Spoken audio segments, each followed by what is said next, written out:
പിണറായി വിജയൻ പത്രലേഖകരുടെ മുഖത്ത് നോക്കിയിട്ട് ആദ്യം തന്നെ പിണറായി വിജയൻ കള്ളത്തരം പറഞ്ഞു. അതായത് നജീബ് കാന്തപുരത്തെ ഈ 8.25 അട്ടി വെച്ച പോലെ എന്ന് ഞാൻ പറഞ്ഞത് ഉയര കുറവിനെ കുറിച്ചല്ല, ഈ ദുർബലനായ മനുഷ്യൻ എന്നുള്ള രീതിയിലല്ല ഞാൻ പ്രയോഗിച്ചത് എന്നാണ് മുഖ്യമന്ത്രി പറയുന്നത് കേട്ടോ. പക്ഷേ മുഖ്യമന്ത്രി അത് കള്ളത്തരം പറഞ്ഞതാണ്. അതിന്റെ തലേ ദിവസം മുഖ്യമന്ത്രി പറഞ്ഞത് അങ്ങനെ ആയിരുന്നില്ല, ഉയരക്കുറവ് എന്ന് തന്നെ പറഞ്ഞിരുന്നു. എന്നിട്ട് ഇതൊക്കെ ചോദിച്ചു കഴിഞ്ഞപ്പോൾ വീണ്ടും പത്രലേഖകർ ചോദിച്ചു കഴിഞ്ഞപ്പോൾ മുഖ്യമന്ത്രിയുടെ ഒരു ശരീരഭാഷയും മുഖ്യമന്ത്രിയോട് പറയുന്നുണ്ട്, ഞാൻ പറയുന്നത് നിങ്ങൾ കേട്ടാൽ മതിയെന്ന്. മുഖ്യമന്ത്രി പറയാണ്, ഞാൻ പറയുന്നത് നിങ്ങൾ കേട്ടാൽ മതിയെന്ന്. നീ പറയുന്നത് ഞങ്ങൾ കേൾക്കണോടോ? ഞങ്ങൾ പറയുന്നത് നീ കേൾക്കണം. അതിനാണ് നിന്നെ ചെലവും കൊടുത്തിട്ട് നിനക്ക് അമേരിക്കയിൽ പോകാൻ, ചികിത്സക്ക് അമേരിക്കയിൽ പോകാൻ നിനക്ക് എല്ലാവിധ സൗകര്യങ്ങളും ഒരുക്കി തന്നത് എന്തിനു വേണ്ടിയിട്ടാണെന്നറിയോ? നിന്നെ കുറെ ജോലികൾ ഏൽപ്പിച്ചിട്ടുണ്ട്, നിന്നെ കുറെ ഉത്തരവാദിത്തങ്ങൾ ഏൽപ്പിച്ചിട്ടുണ്ട്. അത് മര്യാദയ്ക്ക് ചെയ്യാനാണ്, അത് മര്യാദയ്ക്ക് ചെയ്യാൻ ഏൽപ്പിച്ചതാണ്. ഇനി ഒരു 5-6 മാസം കൂടി നിന്റെ കാലാവധിയുണ്ട്, അതിനുള്ളിൽ കാര്യങ്ങളൊക്കെ ചെയ്യാൻ വേണ്ടിയിട്ടാണ് നിയോഗിച്ചത്. ഞങ്ങളെ ചോദ്യം ചെയ്യാൻ ആയിട്ടില്ല മോനെ, ഞങ്ങളാണ് നിന്നെ ചോദ്യം ചെയ്യുന്നത്, മനസ്സിലായോ? എന്നിട്ട് എളുപ്പമാരെ ചോദിക്കണം, മിണ്ടിപ്പോകരുത്. ഞാൻ പറയുന്നത് നിങ്ങൾ കേട്ടാ മതിയെന്ന്. എനിക്ക് എന്റെ സുഹൃത്തുക്കളായ പത്രലേഖകരോട് എന്താ പറയാ, സഹതാപം തോന്നുകയാണ്. നിങ്ങളെ കേട്ട് മിണ്ടാതിരുന്നല്ലേ? പറയണ്ടേ? ഞങ്ങളോട് മിണ്ടാതിരിക്കാൻ നീ ആരടോ എന്ന് ചോദിക്കണ്ടേ? എന്താ തൂക്കിക്കൊല്ലോ നിങ്ങളെ? കസാരന്റെ മേലെ കേറി ചോദിക്കണം, എടോ വിജയ, ഞങ്ങളെ പഠിപ്പിക്കാൻ നീ ആരടോ? ഞങ്ങൾ പറയുന്നത് നീ കേൾക്കണം. ഞങ്ങൾ തെരഞ്ഞെടുത്ത മുഖ്യമന്ത്രിയാണ്, അവിടെ ഇരിക്കടോ പറയുന്നത്. ഞങ്ങളുടെ ചോദ്യത്തിന് ഉത്തരം പറയണോ എന്ന് പറയാനുള്ള, ആക്രോശിക്കാനുള്ള ഒരു തന്റെ ഇടം ഏതെങ്കിലും ഒരു പത്രലേഖകനുണ്ടായോ? ആരാണ് പിണറായി വിജയൻ? അതാണ് എന്റെ ആദ്യത്തെ ചോദ്യം. ആരാണ് പിണറായി വിജയൻ? പിണറായി വിജയൻ സംസ്ഥാനത്തിന്റെ മുഖ്യമന്ത്രിയാണ്. ഈ 2ാം തവണയും തുടർച്ചയായ അധികാരത്തിലെത്തിയ മുഖ്യമന്ത്രി എന്നുള്ള ഉത്തരമല്ല ഞാൻ ചോദിക്കുന്നത്. എന്താണ് പിണറായി വിജയനും നിങ്ങളും തമ്മിലുള്ള വ്യത്യാസം? നിങ്ങളും പിണറായി വിജയനും തമ്മിൽ എന്താ വ്യത്യാസം? നിങ്ങളെക്കാൾ മുകളിലാണോ താഴെയാണോ പിണറായി വിജയന്റെ സ്ഥാനം? ഭരണഘടന എല്ലാവർക്കും തുല്യ പദവികളും തുല്യ അധികാരവും തുല്യ സ്ഥാനവും ഒക്കെ തന്നത് എന്നുള്ളതുകൊണ്ട് നമുക്ക് എല്ലാവർക്കും നമ്മളെക്കാൾ ഒരാൾ വലുതോ ചെറുതോ എന്നുള്ള ലോജിക്കൊക്കെ അവിടെ നിൽക്കട്ടെ. പിണറായി വിജയനെ നമ്മൾ ഏൽപ്പിച്ച ഒരു ജോലിയുണ്ട് അല്ലെ? ഇത് യഥാർത്ഥത്തിൽ ഈ കേരളത്തിന്റെ മുഖ്യമന്ത്രി സ്ഥാനം എന്ന് പറഞ്ഞത് പരമ്പരാഗതമായി പിണറായി വിജയന്റെ തറവാട്ടുകാർക്ക് കൽപ്പിച്ചു കൊടുത്ത ഒരു സംഭവം അല്ലല്ലോ. അങ്ങനെയാണെങ്കിൽ ഓക്കെ, കേരളം പിണറായി വിജയന്റെ തറവാട്ടുകാരുടെ കുടുംബ സ്വത്താണ്. പിണറായി വിജയന്റെ തറവാട്ടുകാരുടെ കുടുംബ സ്വത്താണ് കേരളം. അങ്ങനെയാണെങ്കിൽ നമുക്ക് ഇതിൽ പരാതിയൊന്നുമില്ല. കാരണം പിണറായി വിജയൻ എന്ത് വേണം ചെയ്യാം, അയാളുടെ കുടുംബ സ്വത്താണ്. നമുക്കൊന്നും അതിലൊരു അധികാരവും ഇല്ല. അല്ലെങ്കിൽ പാർട്ടിയുടെ AKG സെന്ററിന്റെ വകയാണ് ഇത് മുഴുവൻ, എന്തു വേണമെങ്കിലും ചെയ്യാം. അങ്ങനെയല്ലല്ലോ. പിണറായി വിജയനെ നമ്മൾ തെരഞ്ഞെടുത്തതാണ്. ആണല്ലോ, പിണറായി വിജയനെ നമ്മൾ തെരഞ്ഞെടുത്തതാണ്. എന്തിനു വേണ്ടിയിട്ടാണ് തെരഞ്ഞെടുത്തത്? കാരണം അങ്ങനെ ഒരു സിസ്റ്റം നമ്മുടെ നാട്ടിലുണ്ട്. ഒരു 5 വർഷത്തിലൊരിക്കൽ, 5 വർഷത്തേക്ക് നമ്മൾ ഒരു കൂട്ടം ആൾക്കാരെ നമ്മൾ തെരഞ്ഞെടുക്കും. എന്തിനു വേണ്ടിയിട്ടാണ് തെരഞ്ഞെടുക്കുന്നത്? നമ്മളെ ഉപദ്രവിക്കാനോ നമ്മളെ ഈ നാടിനെ കട്ടുമുടിക്കാനോ ഒന്നുമല്ല. നമ്മൾ തിരഞ്ഞെടുക്കുന്നത് എന്താണെന്ന് വെച്ചാൽ, ഈ ഒരു ഭരണ സംവിധാനമുണ്ട് നമ്മുടെ നാട്ടിൽ. അതായത് വിവിധങ്ങളായ മേഖലകളിൽ നമ്മുടെ ഓരോ ജനത്തിനും, ഇവിടെയുള്ള മനുഷ്യർക്കൊക്കെ അവരുടെ ജീവനും സ്വത്തിനും സംരക്ഷണം നൽകണം. ഈ പറയുന്ന കാര്യങ്ങളൊക്കെ, ഈ ഭരണ സംവിധാനമൊക്കെ നിയന്ത്രിക്കണം. ഇതിലെ ആവശ്യമായ തെറ്റുകുറ്റങ്ങളൊക്കെ ഉണ്ടെങ്കിൽ ഈ തെറ്റുകുറ്റങ്ങളൊക്കെ മാറ്റിയിട്ട് ആവശ്യമായ കറക്ഷൻസ് നടത്തണം. ഇതിനൊക്കെ വേണ്ടിയിട്ടാണ് ഒരു സിസ്റ്റം ഉണ്ടാക്കണം. അതാണ് അതിന് ശരി. ഇതിനു വേണ്ടിയിട്ടാണ് നമ്മുടെ പ്രതിനിധികൾ, ജനപ്രതിനിധി എന്നാണ് പറയുന്നത്, ജനങ്ങളുടെ പ്രതിനിധികളായിട്ട് തെരഞ്ഞെടുക്കുന്നത്. ഞാൻ പണ്ട് പലപ്പോഴും പല വീഡിയോയിലും പറഞ്ഞിട്ടുള്ളത് പോലെ, നമ്മുടെ ഏറ്റവും ലളിതമായി മനസ്സിലാക്കണമെങ്കിൽ, നമ്മുടെ ഒരു റെസിഡൻസ് അസോസിയേഷനിൽ, ഒരു 100 കുടുംബങ്ങളുള്ള ഒരു റെസിഡൻസ് അസോസിയേഷനിൽ നമ്മൾ അതിന്റെ ഒരു സെക്രട്ടറിയെയും പ്രസിഡന്റിനെയും തെരഞ്ഞെടുക്കും. എന്തിനു വേണ്ടിയിട്ടാണ്? ഈ 100 പേർക്കും ഒരുമിച്ച് അഭിപ്രായങ്ങളും കാര്യങ്ങളൊക്കെ പറഞ്ഞ ഒച്ചപ്പാടും ബഹളമൊക്കെ ഉണ്ടാക്കുന്നതിന് പകരം നമ്മൾ 2 പേരാണ് നിയോഗിക്കും. ഒരു സെക്രട്ടറിയെയും പ്രസിഡന്റിനെയും, അല്ലെങ്കിൽ അതിന്റെ ഒരു കൺവീനറെ, അതിന്റെ അല്ലെങ്കിൽ ഒരു കോർഡിനേറ്ററെ നമ്മൾ നിയമിക്കും. അയാളെ നമ്മൾ തെരഞ്ഞെടുക്കുന്നു. അയാളുടെ ഉത്തരവാദിത്വം എന്താണ്? ഈ കാര്യങ്ങളൊക്കെ ഭംഗിയായി നിർവഹിക്കുക. നമ്മൾ അതിന് വേണ്ട സപ്പോർട്ട് കൊടുക്കും. ആ പ്രത്യേക വ്യക്തി ഈ കാര്യങ്ങൾ നമുക്ക് വേണ്ടിയിട്ട് നിർവഹിക്കും. ഈ ഒരുപക്ഷെ ഇതിന് വേണ്ടിയിട്ടുള്ള അലവൻസ് അയാൾക്ക് കൊടുക്കും, ഒരു അലവൻസ്, ഇതിനൊക്കെ വേണ്ടിയിട്ടുള്ള ഒരു അലവൻസ് കൊടുക്കും. ഇനി അതല്ലെങ്കിൽ നമ്മുടെ വീട്ടില് നമ്മുടെ പറമ്പില് പണിയെടുക്കാൻ വേണ്ടിയിട്ട് നമ്മൾ ഒരു പണിക്കാരനെ ഏൽപ്പിക്കുന്നു, ഒരു ബംഗാളിയെയോ അല്ലെങ്കിൽ അതേപോലുള്ള ഏതെങ്കിലും ഒരു പുറംപണിക്കാരനെ നമ്മുടെ പറമ്പ് കൊത്താൻ വേണ്ടിയിട്ട്, തെങ്ങിന് തടമെടുക്കാൻ വേണ്ടിയിട്ട് നമ്മൾ നിയോഗിക്കുന്നു. അതായത് നമ്മുടെ ആവശ്യത്തിന് വേണ്ടിയിട്ട് നമ്മൾ പണം കൊടുത്ത് ഉപയോഗിക്കുന്നു. അയാളോട് നമ്മൾ പറയുന്നു ഇന്ന കാര്യങ്ങളൊക്കെ ചെയ്യണം, ഇന്ന തെങ്ങിന് തടമെടുക്കണം, അല്ലെങ്കിൽ ഇന്ന പറമ്പിന്റെ ആ ഭാഗം കിളയ്ക്കണം തുടങ്ങിയ കാര്യങ്ങളൊക്കെ ചെയ്തിട്ട് വൈകുന്നേരം ആകുമ്പോൾ അയാൾക്ക് കൂലി കൊടുത്ത് അയാളെ വിടും എന്ന് പറഞ്ഞാൽ നമുക്ക് വേണ്ടി പ്രവർത്തിക്കുന്ന ഒരു കൂലിപ്പണിക്കാരനാണ് അയാൾ.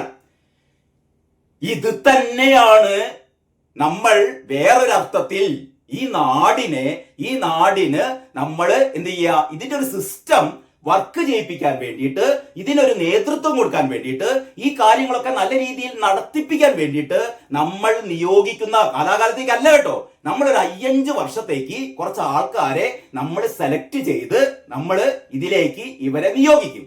ഇതിനാവശ്യമായ ഇവരുടെ യാത്രക്കൂലി, ഇവരുടെ ഫുഡ്, ഇവരുടെ അർമാദിക്കാനുള്ള ചെലവ് ഉള്ള എല്ലാ സാധനങ്ങളും നമ്മൾ കൊടുക്കും. ഇവർക്കുള്ള അലവൻസ്, എന്തിനും ഏതിനുമുള്ള എല്ലാം ഇവർക്ക് തിന്നാനും കുടിക്കാനും അർമാദിക്കാനുള്ള പൈസയൊക്കെ നമ്മൾ കൊടുക്കും.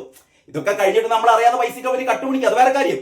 അതൊന്നും നമ്മുടെ എന്താ പറയാ കഴിവില്ലായ്മ കൊണ്ടാണ് ഇതൊക്കെ സംഭവിക്കുന്നത് കേട്ടോ. അപ്പൊ അങ്ങനെ നമ്മൾ നിയോഗിക്കുന്ന അല്ലെ ഈ ഒരു സിസ്റ്റത്തെ ഒന്ന് ക്രമപ്പെടുത്താൻ വേണ്ടിയിട്ട് നമ്മൾ നിയോഗിക്കുന്ന നമ്മുടെ ഒരു കൂലിപ്പണിക്കാരനാണ്, ആരും നെറ്റി ചുളിക്കുന്നു വേണ്ട, നമ്മുടെ പണിക്കാരനാണ് ആര്? പിണറായി വിജയൻ. പിണറായി വിജയൻ മാത്രമല്ല, നമ്മൾ തെരഞ്ഞെടുക്കുന്ന നമ്മുടെ ഓരോ ജനപ്രതിനിധിയും, ഈ പഞ്ചായത്തിലെ വാർഡ് മെമ്പർ മുതൽ അങ്ങേ ഏറ്റവും ഉയരത്തിലുള്ള പ്രധാനമന്ത്രി വരെ ആരാണ്? നമ്മൾ നിയോഗിക്കുന്ന ഒരു സിസ്റ്റത്തെ ക്രമപ്പെടുത്താൻ വേണ്ടിയിട്ട് ഒരു നിശ്ചിത കാലയളവിലേക്ക് നമ്മൾ നിയോഗിക്കുന്ന നമ്മുടെ ജോലിക്കാരനാണ്, നമ്മുടെ പണിക്കാരനാണ് ഇവര്. നമ്മളെ കാണുമ്പോൾ എഴുന്നേറ്റ് നിൽക്കേണ്ട, നമ്മളെ സാർ എന്ന് വിളിക്കേണ്ട പണിക്കാരൻ. ഇത്രയേ ഉള്ളൂ. ഇത് നമ്മളെല്ലാരും കൂടിയും ഇവരെന്തോ ഭയങ്കര സംഭവം, ഇവരെ കാണുമ്പോഴത്തേക്ക് നമ്മൾ ചാടി എഴുന്നേൽക്കുക, ഇവരെ കാണുമ്പോഴത്തേക്ക് നമ്മൾ കൂപ്പ് കൈകളോടെ റാൻ മൂളിക്കൊണ്ട് ബഹു ബഹു ബഹു എന്നൊക്കെ പറഞ്ഞുകൊണ്ട് നമ്മളിങ്ങനെ വിറക്കുക. നമ്മളെ മുന്നിൽ കൈകൂപ്പണം ഇവൻ. പണ്ട് സക്കറിയ പറഞ്ഞിരുന്നു, ഞാൻ ആ സക്കറിയുടെ പ്രസംഗം കേട്ടൊരു വ്യക്തിയാണ് കേട്ടോ. ഞാനന്ന് കേരളമന്ത്രിയുടെ തൃശ്ശൂർ യൂണിറ്റിൽ വർക്ക് ചെയ്യുകയായിരുന്നു. അന്ന് സാഹിത്യ അക്കാദമി ഹാളിൽ വെച്ചിട്ടായിരുന്നു വർഷങ്ങൾക്ക് മുമ്പ് സക്കറിയ, പ്രശസ്ത സാഹിത്യകാരനായ സക്കറിയ ഈ ഒരു കാര്യം ഒരുപക്ഷെ കേരളീയ സമൂഹത്തോട് ആദ്യമായി പറഞ്ഞത്. ഈ മന്ത്രിമാരും എം എൽ എമാരും എന്നൊക്കെ പറയുന്നത് ഇവന്മാരൊക്കെ നമ്മുടെ കൂലിക്കാരാണ്, നമ്മുടെ പണിക്കാരാണ്. ഇവന്മാർ വരുമ്പോഴത്തേക്ക് നമ്മൾ ചാടി എഴുന്നേൽക്കണ്ട, നമ്മളെ കാണുമ്പോൾ ചാടി എഴുന്നേൽക്കേണ്ടവനാണ് ഇവന്മാർ. അതാണ് അതിന്റെ ശരി. അല്ലെങ്കിൽ നിങ്ങൾ പറ. അപ്പോൾ പറഞ്ഞുകൊണ്ട് വരുന്നത് പിണറായി വിജയനെ സംബന്ധിച്ചിടത്തോളം നമ്മുടെ പണിക്കാരനാണ്. പക്ഷേ നമ്മളെല്ലാവരും പാടെ ഉണ്ടാക്കിയെടുത്ത ഒരു എന്താ പറയാ, നമ്മുടെ ഒരു ശീലത്തിന്റെ ഭാഗമായിട്ട് ഇവരുടെയൊക്കെ വിചാരം ഇവരൊക്കെ രാജാക്കന്മാരാണ്, ഇവർക്ക് എന്തോ വലിയ അധികാരങ്ങളുണ്ട്. ഇവര് പറയുന്നത് ആൾക്കാർക്ക് അങ്ങനെയാണല്ലോ. പിണറായി വിജയന്റെ കെട്ടും മട്ടും പാവമൊക്കെ കെട്ടാൽ മൂപ്പര് പറയുന്നതോടെ എല്ലാവരും കേൾക്കണം. ഇതൊക്കെ ശരിയാണെന്ന് വിചാരിക്കുന്ന കുറെ അന്തംകമ്മികളുണ്ട്. എനിക്ക് ഓർമ്മ വരുന്നത് മനോരമയുടെ ചർച്ചയിൽ നമ്മുടെ പ്രകാശം മാഷ്, സാധാരണ CPM-ന്റെ ഈ ന്യായീകരണ ക്യാപ്സ്യൂളുകളുമായി വരുന്ന ഒരു അന്തംകമ്മി പ്രകാശം മാഷ് ഉണ്ടല്ലോ. പ്രകാശം മാഷ് എനിക്ക് തോന്നുന്നു ആ നവകേരള സദസ്സിന്റെ കാലത്താണ് കേട്ടോ. നവകേരള സദസ്സിൽ ഈ 1.5 കോടിയുടെ ബസ്സിൽ ഇവർ നടത്തുന്ന ഈ ദൂർത്ത് യാത്രയെ കുറിച്ച് നിഷയോ ആരോ ആണെന്ന് തോന്നുന്നു അത് ആ ചർച്ച നയിച്ചത്. അപ്പൊ ചോദിച്ചു, ഇതിൽ എന്താ കാര്യം? ഈ പറയുന്ന മന്ത്രിമാർ വഴിയാണ് 10-25 മന്ത്രിമാര് ഈ ബസ്സും കയറിയിട്ട് 10-40 ദിവസം നാടുകൾ നടത്തിട്ട് എന്ത് കാര്യം എന്ന് ചോദിച്ചപ്പോ പ്രകാശ് മാഷ് പറഞ്ഞൊരു കാര്യമുണ്ടേ. പ്രകാശ് മാഷ് ഇങ്ങനെ കോൾമയർ കൊണ്ടിട്ട് അഭിമാനപൂരിതമായി പറയാണല്ലോ, ഇവിടുത്തെ ജനങ്ങൾക്ക് മന്ത്രിമാരെ മൊത്തം കണ്ടുകൂടെ, മന്ത്രിമാരെ ജനങ്ങൾക്ക് നേരിട്ട് കണ്ടുകൂടെ. അപ്പൊ നിഷ ചോദിച്ചു, ഈ മന്ത്രിമാരെ കാണുക എന്ന് പറയുന്നത് എന്തോ വലിയ കാര്യമാണോ? മന്ത്രിമാരെ അതായത് നിങ്ങൾ സിനിമാ താരങ്ങളൊക്കെ കാണുന്ന പോലെ കാണാൻ വേണ്ടിയിട്ട് ആളുകൾ പോകുന്ന പോലെ, ഇപ്പൊ മെസ്സിയെ കാണാൻ വേണ്ടിയിട്ട് ആളുകൾ വരുന്ന പോലെ നിങ്ങൾക്ക് മന്ത്രിമാരൊക്കെ കണ്ടൂടെ? മന്ത്രിമാരെ കണ്ട് നിങ്ങൾക്ക് എന്താ പറയാ, ആനന്ദ തുന്തിലത ആയിരിക്കൂടെ എന്നൊക്കെയാണ്, അല്ലെങ്കിൽ ആനന്ദ നിർവൃതി കൊണ്ടുകൂടെ എന്നൊക്കെയാണ് പ്രകാശ് മാഷ് ചോദിച്ചത് കേട്ടോ. നിഷ ചിരിച്ചുകൊണ്ട് പറഞ്ഞു, എന്റെ മാഷെ, ഈ മന്ത്രിമാരെ കണ്ടിട്ട് ആർക്കാണ് ആനന്ദ നിർവൃതി കൊള്ളാനാണ് മന്ത്രിമാരെ നമ്മൾ തെരഞ്ഞെടുക്കുന്നത്? അവർക്കൊക്കെ ഓരോ ജോലി നമ്മളെ ഏൽപ്പിച്ചിട്ടുണ്ട്, അത് ചെയ്താൽ പോരെ എന്നാണ് എനിക്ക് പെട്ടെന്ന് ഓർമ്മ വരുന്നത്. അപ്പൊ ഞാൻ വീണ്ടും മുഖ്യമന്ത്രിയിലേക്ക് വരികയാണ്. പിണറായി വിജയൻ ഇന്ന് നടത്തിയ പത്രസമ്മേളനത്തിൽ പിണറായി വിജയൻ പത്രലേഖകരുടെ മുഖത്ത് നോക്കിയിട്ട് ആദ്യം തന്നെ പിണറായി വിജയൻ കള്ളത്തരം പറഞ്ഞു. അതായത് നജീബ് കാന്തപുരത്തെ ഈ 8 മുക്കാൽ അട്ടി വെച്ച പോലെ എന്ന് ഞാൻ പറഞ്ഞത് ഉയര കുറവിനെ കുറിച്ചല്ല, ഈ ദുർബലനായ മനുഷ്യൻ എന്നുള്ള രീതിയിലല്ല ഞാൻ പ്രയോഗിച്ചത് എന്നാണ് മുഖ്യമന്ത്രി പറയുന്നത് കേട്ടോ. പക്ഷേ മുഖ്യമന്ത്രി അത് കള്ളത്തരം പറഞ്ഞതാണ്. അതിന്റെ തലേ ദിവസം മുഖ്യമന്ത്രി പറഞ്ഞത് അങ്ങനെ ആയിരുന്നില്ല, ഉയരക്കുറവ് എന്ന് തന്നെ പറഞ്ഞിരുന്നു. എന്നിട്ട് ഇതൊക്കെ ചോദിച്ചു കഴിഞ്ഞപ്പോൾ വീണ്ടും പത്രലേഖകർ ചോദിച്ചു കഴിഞ്ഞപ്പോൾ മുഖ്യമന്ത്രിയുടെ ഒരു ശരീരഭാഷയും മുഖ്യമന്ത്രിയോട് പറയുന്നുണ്ട്, ഞാൻ പറയുന്നത് നിങ്ങൾ കേട്ടാ മതിയെന്ന്. മുഖ്യമന്ത്രി പറയാണ് ഞാൻ പറയുന്നത് നിങ്ങൾ കേട്ടാ മതിയെന്ന്. പിണറായി പറയുന്നത് കേൾക്കാൻ നമ്മളാരാ? അതെ, സ്വന്തം മോനോടും മോളോടൊക്കെ പറഞ്ഞാൽ മതി കേട്ടാ, ഞാൻ പറയുന്നത് കേട്ടാ മതി എന്ന് കൊരയിൽ ചെന്നിട്ട് പറഞ്ഞാൽ മതി വിജയ. എടാ നീ പറയുന്നത് ഞങ്ങൾ കേൾക്കണോടോ, ഞങ്ങൾ പറയുന്നത് നീ കേൾക്കണം. അതിനാണ് നിന്നെ ചെലവും കൊടുത്തിട്ട് നിനക്ക് അമേരിക്കയിൽ പോകാൻ, ചികിത്സക്ക് അമേരിക്കയിൽ പോകാൻ നിനക്ക് എല്ലാവിധ സൗകര്യങ്ങളും ഒരുക്കി തന്നത് എന്തിനു വേണ്ടിയിട്ടാണെന്നറിയോ? നിന്നെ കുറെ ജോലികൾ ഏൽപ്പിച്ചിട്ടുണ്ട്, നിന്നെ കുറെ ഉത്തരവാദിത്തങ്ങൾ ഏൽപ്പിച്ചിട്ടുണ്ട്. അത് മര്യാദയ്ക്ക് ചെയ്യാൻ ഏൽപ്പിച്ചതാണ്.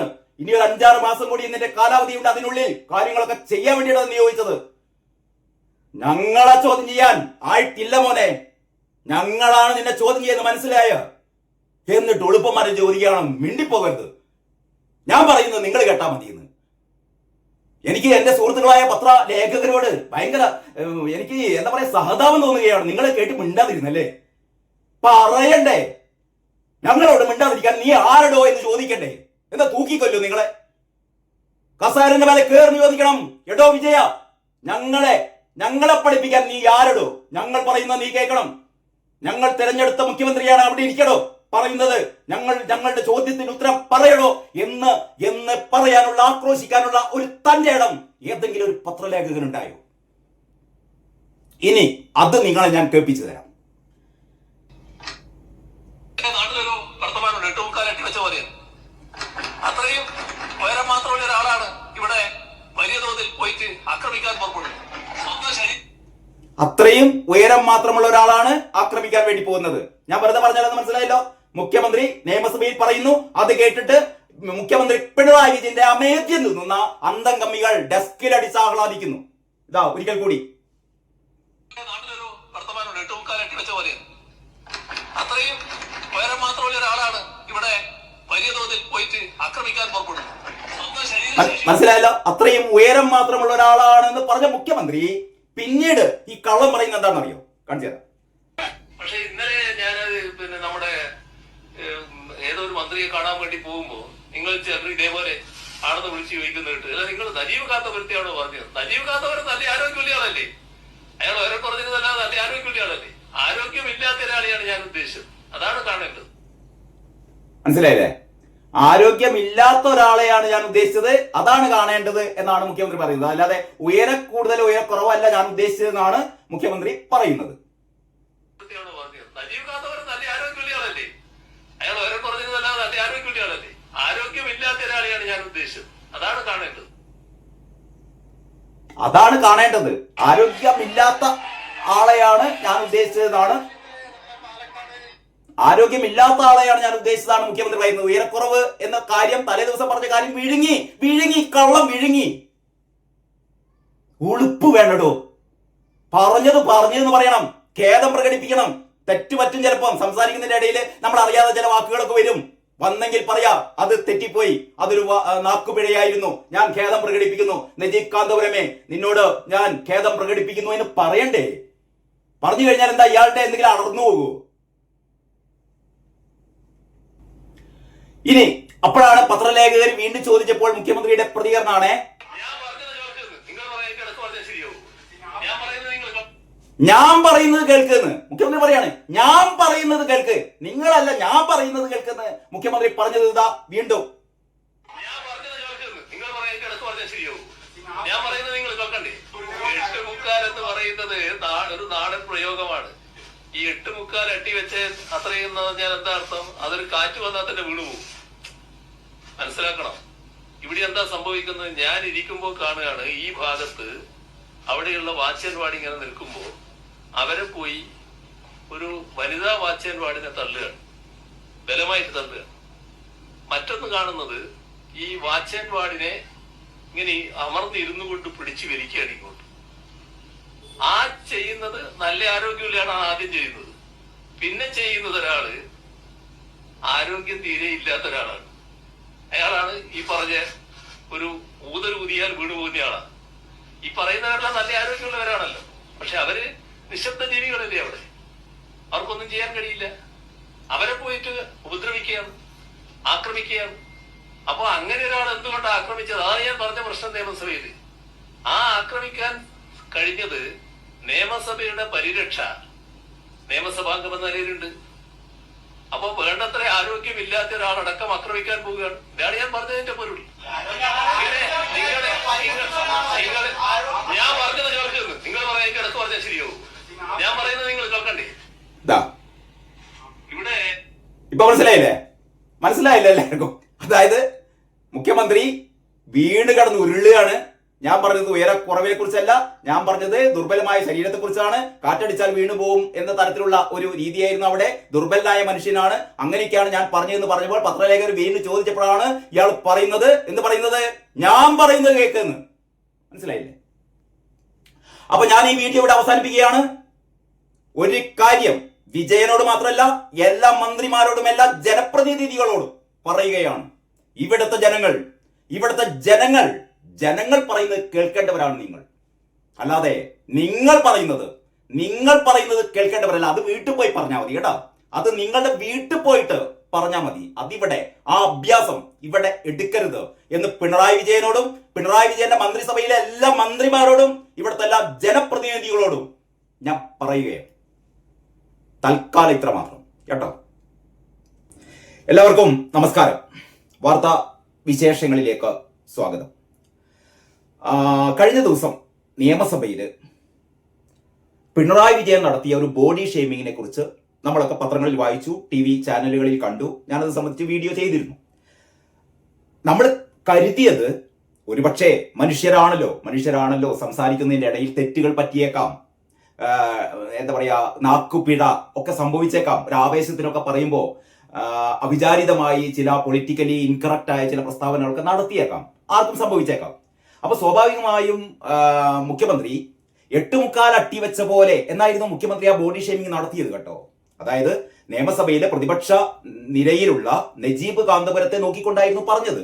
ഉയരക്കുറവുള്ള ആ പ്രതിപക്ഷത്തുള്ള ആ നേതാവിനെ ചൂണ്ടിക്കൊണ്ടാണ് മുഖ്യമന്ത്രി പിണറായി വിജയൻ പറഞ്ഞത് 8.25 അട്ടിവെച്ച പോലെ എന്ന് പറഞ്ഞാൽ നീ ഒരു കുള്ളനാണ് എന്ന തരത്തിലുള്ള കണ്ണൂരിലെ ഒരു ഭാഷാ പ്രയോഗം മുഖ്യമന്ത്രി നടത്തി. ഒരിക്കലും മുഖ്യമന്ത്രി നടത്താൻ പാടില്ലാത്തതായിരുന്നു. പ്രത്യേകിച്ച് നിയമസഭയിൽ ഒരു പൊതുയോഗങ്ങളിലൊക്കെ പലതരത്തിലുള്ള ആക്ഷേപങ്ങൾ, പരിഹാസങ്ങളൊക്കെ പലതരത്തിലുള്ള രാഷ്ട്രീയ നേതാക്കളും നടത്താറുണ്ട്. അത് ശരിയാണെന്ന് ചോദിച്ചാൽ ശരിയല്ല. പക്ഷേ അതൊക്കെ ഏതാണ്ട് നമ്മൾ പല സ്ഥലത്തും കാണപ്പെടുന്ന ഒരു കാര്യമാണ് കേട്ടോ. പക്ഷേ നിയമസഭയിൽ പ്രത്യേകിച്ചും മുഖ്യമന്ത്രി, ഒരു സംസ്ഥാനത്തിന്റെ മുഖ്യമന്ത്രി തന്നെ പ്രതിപക്ഷത്തുള്ള ഒരു നേതാവിനെ ചൂണ്ടിയിട്ട് നീ ഒരു കുള്ളനാണടാ എന്ന് പറയുന്ന അതേ അർത്ഥം തന്നെയാണ് 8.25 അട്ടി വെച്ച പോലെ അത്രയേ ഉള്ളൂ നീയൊക്കെ എന്ന് പറയുന്ന ഒരു സംഭവം. അപ്പൊ ഞാൻ പറഞ്ഞുകൊണ്ട് വരുന്നത്, മുഖ്യമന്ത്രി ഇതിൽ ഖേദം പ്രകടിപ്പിക്കുമെന്ന് നമ്മളൊക്കെ കരുതിയിരുന്നു കേട്ടോ. പക്ഷേ മുഖ്യമന്ത്രി ഖേദം പ്രകടിപ്പിച്ചില്ല. പിണറായി അങ്ങനെയാണല്ലോ. പിണറായി ഇതിനു മുമ്പ് തന്നെ നമുക്കറിയാം, NK പ്രേമചന്ദ്രൻ എന്ന് പറയുന്ന കേരളത്തിലെ ഏറ്റവും സമർത്ഥനായ പാർലമെന്റേറിയനെ മുഖ്യമന്ത്രി പിണറായി വിജയൻ വിശേഷിപ്പിച്ചത് പരനാറി എന്നാണ്. അല്ലെ? നമ്മൾ ഇപ്പോഴും നമ്മുടെ മനസ്സിലുണ്ട് പരനാറി. ഞാൻ പലപ്പോഴും പിണറായി വിജയനെ പരനാറി എന്ന് വിശേഷിപ്പിക്കാറുണ്ട്. കാരണം മുഖ്യമന്ത്രി പിണറായി വിജയൻ NK പ്രേമചന്ദ്രനെ പരനാറി എന്ന് വിളിച്ച പശ്ചാത്തലത്തിൽ, അതിന്റെ അടിസ്ഥാനത്തിൽ അദ്ദേഹം ഇതുവരെ അതിൽ ഖേദമൊന്നും പ്രകടിപ്പിച്ചില്ല കേട്ടോ. അതിൽ ഒരു ഖേദവും പ്രകടിപ്പിച്ചില്ല. അപ്പൊ പിന്നെ പിണറായി വിജയനെ 10 അല്ല 100 അല്ല 1000 അല്ല 10,000 പ്രാവശ്യം നമുക്ക് പരനാറി വിജയൻ എന്ന് വിളിച്ചുകൂടെ? NK പ്രേമചന്ദ്രൻ പരനാറിയാണെങ്കിൽ പിണറായി വിജയൻ അതിനേക്കാൾ വലിയ പരനാറിയാണെന്ന് നമുക്ക് പറഞ്ഞുകൂടെ? ഇനി നികൃഷ്ടജീവി എന്ന് താമരശ്ശേരി ബിഷപ്പിനെ വിളിച്ചതാണ്. താമരശ്ശേരി ബിഷപ്പിനെ നികൃഷ്ടജീവി എന്ന് വിളിച്ചതാണ്. എപ്പോഴാണ് വിളിച്ചതെന്ന് കൂടി മനസ്സിലാക്കണം കേട്ടോ. മത്തായി ചാക്കോ മരിച്ചതിനെ തുടർന്ന് അദ്ദേഹത്തിന് ചില വൈദിക കർമ്മങ്ങൾ ആ മൃതദേഹവുമായി ബന്ധപ്പെട്ട് അല്ലെങ്കിൽ ആ ശവമടക്കുമായി ബന്ധപ്പെട്ട് ക്രിസ്തീയ ആചാരങ്ങളൊക്കെ നടത്തിയെന്ന് പറഞ്ഞപ്പോഴാണ് ഇദ്ദേഹത്തെ നികൃഷ്ടജീവി എന്ന് മുഖ്യമന്ത്രി വിളിച്ചത്. ഇപ്പൊ മുഖ്യമന്ത്രി വലിയ ആചാര സംരക്ഷകനായിട്ടൊക്കെ ചമയുന്നുണ്ടല്ലോ അവിടെ ശബരിമലയിൽ. അതിന്റെ പ്രത്യാഘാതങ്ങളൊക്കെ നാം കണ്ടു. ഞാൻ അതിലേക്കല്ല വരുന്നത്. അപ്പൊ ഒരു എന്താ പറയാ, ഒരു പിതാവിനെ, ഒരു ബിഷപ്പിനെ നികൃഷ്ടജീവി എന്നാണ് വിളിച്ചത് കേട്ടോ. ഒരുപക്ഷെ ആരും ഒരു ബിഷപ്പിനെ എന്ന് നികൃഷ്ടജീവിയൊന്നും ഒരു മുഖ്യമന്ത്രിയും വിളിച്ചിട്ടില്ല. ആ നികൃഷ്ടജീവി എന്ന് വിളിച്ചപ്പം പിണറായി വിജയനെ നമുക്ക് എത്ര പ്രാവശ്യം നികൃഷ്ടജീവി എന്ന് വിളിക്കാം? മറ്റൊന്ന് ടി പി ചന്ദ്രശേഖരനെ കുലംകുത്തി എന്ന് വിളിച്ചു. കുലംകുത്തി പോട്ടെ, ടി പി ചന്ദ്രശേഖരനെ 51 വെട്ടുവെട്ടി കൊന്നിട്ടും അതിനുശേഷവും നമ്മൾ മരിച്ചുപോയവരൊക്കെ എത്രമാത്രം ശത്രുതയുണ്ടെങ്കിലും മരിച്ചവരെയൊന്നും നമ്മൾ ദുഷിപ്പ് പറയാറില്ല കേട്ടോ. അത് നമ്മുടെ ഒരു മാന്യതയുടെ ഒരു എന്താ പറയാ, മാന്യത കൊണ്ട് മരിച്ചുപോയവരെ എത്രമാത്രം ദേഷ്യമുണ്ടെങ്കിലും നമ്മൾ അവരെ പഴി പറയാറില്ല. പക്ഷേ പിണറായി വിജയൻ എന്ന് പറയുന്ന നൃശംസൻ ടി പി ചന്ദ്രശേഖരനെ 51 വെട്ടുവെട്ടി കൊന്നിട്ട് പോലും പറഞ്ഞു അയാൾ ഇപ്പോഴും കുലംകുത്തി തന്നെയാണ്, കുലംകുത്തി എന്നും കുലംകുത്തിയായിരിക്കും എന്ന് പറഞ്ഞു. അപ്പൊ പിണറായി വിജയൻ എന്ന് പറയുന്ന മുഖ്യമന്ത്രി എന്ന് പറയുന്നത് ഒരു തരത്തിലുള്ള മാനുഷികതയും ഇല്ലാത്ത അയാൾ ഏതോ ഒരു ലോകത്ത്. അയാളുടെ വിചാരം, പിണറായി വിജയന്റെ വിചാരം, അയാൾ കേരളത്തിലെ ചക്രവർത്തിയാണെന്നോ, അല്ലെങ്കിൽ അയാളുടെ തറവാട്ട് വകയാണ് കേരളമെന്നോ, അല്ലെങ്കിൽ അയാളുടെ പാർട്ടിയുടെ, അങ്ങനെ ഒരു പക്ഷെ വിചാരിക്കുക, അയാളുടെ പാർട്ടിയുടെ AKG സെന്ററിന്റെ ഭാഗമായ ഒരു ഭൂപ്രദേശമാണ് കേരളം. ഇവിടെ പിണറായിയാണ് ഏറ്റവും വലിയ ഇതിന്റെ അധികാരി, ഇതിന്റെ മൊത്തത്തിലുള്ള അധികാരി. അങ്ങനെയാണല്ലേ ഇതിന്റെ മൊത്തത്തിലുള്ള അധികാരി. പണ്ട് അങ്ങനെയാണ്, രാജാക്കന്മാരുടെ ഭരണം എന്ന് പറഞ്ഞാൽ രാജാവ് പറയുന്നതിന് അങ്ങേപ്പുറമൊന്നുമില്ല, രാജാവ് പറയുന്നതിന് അങ്ങേപ്പുറത്തേക്കൊന്നുമില്ല. ആ രീതിയിലാണ് പിണറായി വിജയൻ കുറെ കാലങ്ങളായി ഇപ്പോൾ എന്ത് ചെയ്യുന്നത്, പ്രവർത്തിച്ചുകൊണ്ടിരിക്കുന്നത്. മാധ്യമപ്രവർത്തകര് അതിനനുസരിച്ച് അദ്ദേഹത്തെ ചോദ്യം ചെയ്യാൻ എന്താ പറയാ, ഉറപ്പുള്ള, മാനസികമായി ചങ്കൂറ്റമുള്ള ഒരു മാധ്യമ പ്രവർത്തകൻ പോലും നമ്മുടെ ഇടയിൽ ഇല്ല എന്നുള്ളതാണ് ഏറ്റവും വലിയ. ഇപ്പൊ സുരേഷ് ഗോപിയുടെ പിന്നാലെയൊക്കെ മൈക്കുമായി ഓടി നടക്കുന്ന ഒരുപാട് യുവ പത്ര ലേഖികമാരെയൊക്കെ നമ്മൾ ഒരുപാട് കണ്ടിട്ടുണ്ട് കേട്ടോ. ഒരുപാട് പേരെ സുരേഷ് ഗോപി എന്ത് പറഞ്ഞാലും സുരേഷ് ഗോപിയോട് തട്ടിക്കയറുക, സുരേഷ് ഗോപിയോട് എന്ത് ചോദിക്കുക, സുരേഷ് ഗോപിയുടെ വായിലേക്ക് മൈക്ക് കുത്തിക്കയറ്റുക. പക്ഷേ കാരണബോധത്തിന്റെ മുന്നിലെത്തിയാൽ ഒരു പത്ര ലേഖകൻ, ഒരു പത്ര റിപ്പോർട്ടർക്കും, ഒരു യുവ എന്താ പറയാ പത്ര ലേഖികമാർക്കും പിണറായിയോട് മിണ്ടാനുള്ള ധൈര്യം ഉണ്ടായിരിക്കില്ല കേട്ടോ. അപ്പൊ നമ്മൾ കരുതി പിണറായി ഖേദപ്രകടനം നടത്തുന്നു. അപ്പൊ പിണറായി നജീബ് കാന്തപുരത്തെ 8 അട്ടി വെച്ച പോലുള്ള ആളല്ലടോ നീയാണോ ഈ വാച്ചൻവാർഡിനെ തള്ളി മാറ്റാൻ പോകുന്നത് എന്നൊക്കെ ആക്രോശിച്ചപ്പോൾ ഖേദപ്രകടനം നടത്തിയില്ല. മാത്രവുമല്ല, MP രാജേഷ് എന്ന് പറയുന്ന പാർലമെന്ററി കാര്യ മന്ത്രി എന്താ പറഞ്ഞെന്നറിയോ? മുഖ്യമന്ത്രി പറഞ്ഞാൽ തെറ്റില്ലാന്ന്, പിണറായി പറഞ്ഞാൽ തെറ്റില്ലെന്നാണ് MP രാജേഷ് പറഞ്ഞത്. നോക്കിയാട്ടെ, ഞാൻ പല പ്രാവശ്യം പറഞ്ഞിട്ടുണ്ട്, ഈ പിണറായി വിജയനെ കുറ്റപ്പെടുത്തുന്നതിൽ വലിയ കാര്യമൊന്നുമില്ല. എന്തുകൊണ്ടെന്ന് വെച്ചാൽ അടിമക്കൂട്ടങ്ങൾ ഇങ്ങനെ ജയ പാടുമ്പോൾ സ്വാഭാവികമായി ആരും അങ്ങനെയായി പോകുന്നേ. ഈ MP രാജേഷ് പറയുകയാണല്ലോ, മുഖ്യമന്ത്രി പറഞ്ഞാൽ എന്താ തെറ്റ്?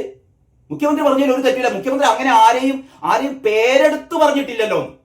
പക്ഷെ എന്റെ രാജേഷ് ഉളുപ്പുണ്ടോ എനിക്കൊക്കെ, കമ്മ്യൂണിസ്റ്റുകാരനാണത്രേ. മുഖ്യമന്ത്രി പേരെടുത്ത് പറഞ്ഞിട്ടില്ല, ആരെയും അങ്ങനെ പ്രത്യേകിച്ച് പേരെടുത്ത് പറഞ്ഞിട്ടില്ല. അതുകൊണ്ട് മുഖ്യമന്ത്രി പറഞ്ഞതിൽ ഒരു തെറ്റില്ല എന്നാ പറയുന്നത്. എടോ, മുഖ്യമന്ത്രിയുടെ അമേദ്യം തിന്ന് ഈ അടിമ കണ്ണായിട്ട് ഇങ്ങനെ കുറെ നേതാക്കന്മാര്. കഴിഞ്ഞ ദിവസം ഏഷ്യാനെറ്റിന്റെ ഒക്കെ ചർച്ചയിൽ നജീബ് കാന്തപുരം സംസാരിക്കുന്ന കേട്ടാലേ നമ്മുടെയൊക്കെ ചങ്ക് പിടക്കി വിട്ടോ. നജീബ് കാന്തപുരം പറയാണല്ലോ, ഒരു പെൺകുട്ടി, ഈ ഒരു സംഭവത്തിന് ശേഷം ഒരു പെൺകുട്ടി 6ാം ക്ലാസ്സിലോ 7ാം ക്ലാസ്സിലോ പഠിക്കുന്ന പെൺകുട്ടി അദ്ദേഹത്തെ വിളിച്ചത്രേ. എന്നിട്ട് നജീബ് കാന്തപുരത്തോട് പറയാണ്, ഇക്ക മുഖ്യമന്ത്രി ഇങ്ങനെ വിളിച്ചത് കേട്ടപ്പോഴേ എന്റെ മനസ്സാണ് പഠിച്ചതെന്ന് ആ 6ാം ക്ലാസ്സിലോ 7ാം ക്ലാസ്സിലോ പെൺകുട്ടി പറയാണ്. കാരണം ആ പെൺകുട്ടിക്ക് ഉയരക്കുറവുള്ള പെൺകുട്ടിയാണ്. ആ പെൺകുട്ടി പറയാണ്, എന്റെ ക്ലാസ്സിൽ ഓരോ ദിവസവും ഞാൻ ഉയരക്കുറവ് കൊണ്ട് ഞാൻ അപമാനം നേരിടുന്നു. എന്റെ സഹപാഠികളും അധ്യാപകരും ഒക്കെ എന്നെ കളിയാക്കുന്നു ഉയരക്കുറവ് കൊണ്ട്. ആ ഉയരക്കുറവ് കൊണ്ട് കളിയാക്കുമ്പോൾ ഞാൻ അനുഭവിക്കുന്ന ഒരു മാനസിക വിഷമം എത്രമാത്രം ഉണ്ടെന്ന് എനിക്കറിയാം. നജീബ് ക, ഇതാണല്ലോ അങ്ങേക്കും അനുഭവിക്കേണ്ടി വന്നതെന്ന് ഒരു പെൺകുട്ടി പറയാണ്. ആ ഒരു 6ാം ക്ലാസ്സിൽ പഠിക്കുന്ന ഒരു പെൺകുട്ടിയുടെ ബോധം പോലും ഈ പരനാറി വിജയൻ ഇല്ലല്ലോ എന്ന് ആലോചിക്കുമ്പോൾ ആരുമോട്ടേക്ക് തട്ടിക്കറാൻ വരേണ്ട, മനഃപൂർവ്വം പറഞ്ഞാണ് പരനാറി വിജയൻ എന്ന്. NK പ്രേമചന്ദ്രനെ പരനാറി എന്ന് വിളിക്കുകയാണെങ്കിൽ പിണറായി വിജയനെ എനിക്ക് പരനാറി എന്ന് വിളിക്കാം. ആ ഒരു സ്വാതന്ത്ര്യത്തിലാണ് ഞാൻ പരനാറി വിജയൻ എന്ന് പറയുന്നത്. ഇതൊക്കെ പറയുമ്പോൾ ഇയാൾ പരനാറി തന്നെയാണ്.